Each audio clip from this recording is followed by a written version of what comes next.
यो चाहिँ ढाबा है। यो चाहिँ हैदराबाद तुप्रान बिलिभ ढाबा। यहाँ चाहिँ धेरै टाढा टाढाबाट आएका गाडीहरूको लागि खानापानीको नास्ताको हैन सबैको व्यवस्था छ यहाँ चाहिँ। यो चाहिँ अहिले बनेको 2026 मा बनेको ढाबा। यो चाहिँ नयाँ अहिलेको। यो चाहिँ हैन, यो चाहिँ दीपक रेड्डी ढाबा। दीपक रेड्डी ढाबा भनेको नेपालबाट आउने गाडीको लागि कनेक्सन छ हैन दीपक रेड्डी ढाबामा चाहिँ।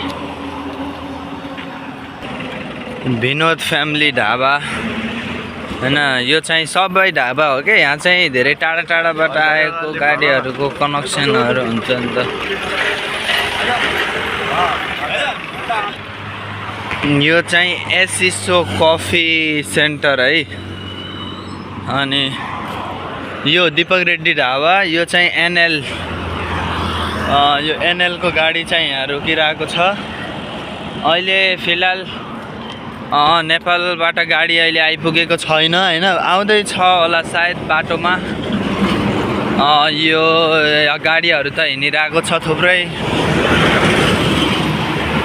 तर यो रोडमा चाहिँ सानो गाडी हिँड्दैन के। सानो गाडी हिँड्छ तर मतलब यस्तो लोकल गभर्नमेन्ट बसहरू यताउति हिँड्दैन क्या। अन्ली ट्रक अनि यो लङ टुरको कारहरू अनि बाइकहरू हिँडिरहेको छ यो ठाउँमा चाहिँ। त्यही भएर यो बाटोमा हिँड्नको लागि चाहिँ एकदम सावधान तरिकाले हिँड्नुपर्छ क्या। आफूलाई पनि एउटा जोखिम नहोस् त्यस्तो टाइपले हिँड्नुपर्छ। यो चाहिँ गौडास फ्यामिली ढाबा। यो चाहिँ यहीँको लोकलको राजविन्दर ढाबा। यो चाहिँ यस्तो ओन्ली भेज मात्र हो हैन। यो चाहिँ ओन्ली भेज मात्र पाउँछ यो राजविन्दर ढाबामा चाहिँ हैन। ओन्ली भेजिटेरियनको लागि मात्र चुनेको ढाबा हो कि यो चाहिँ।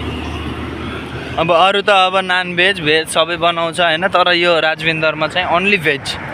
त्यही भएर यहाँ धेरै अब यस्तो हो नि त, अब धेरै कसैले नन भेज खान्छ कसैले भेज खान्छ हैन, तर भेज खानेको लागि चाहिँ यहाँ उपलब्ध छ क्या सबै।